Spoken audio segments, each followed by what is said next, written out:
有一晚，你瞓下覺，朦朧間覺得有股強光透過你嘅眼皮射入你眼中，你慢慢打開雙眼，竟然見到你老婆正揸住你部手機，企圖想用你個 Face ID 打開你部手機。做咩啊你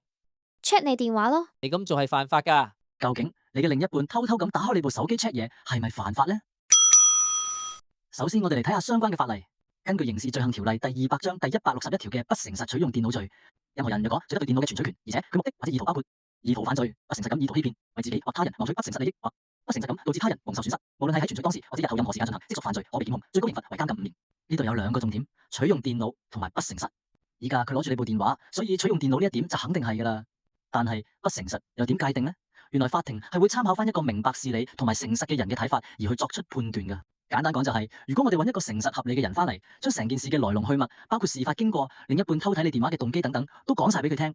佢會唔會覺得你另一半係不誠實呢？例如，如果佢打開你部手機係為咗睇你嘅銀行密碼，從而去偷你啲錢嘅，咁相信一個明事理嘅人都會覺得係不誠實。但係如果佢偷睇你電話係為咗揾你通姦嘅證據，以此作為同你離婚嘅佐證，咁就有機會唔構成不誠實呢個定義。但又如果你伴侶揾你通姦嘅證據，原來係為咗勒索你，為自己謀取利益，咁又變翻好大機會會被視為不誠實。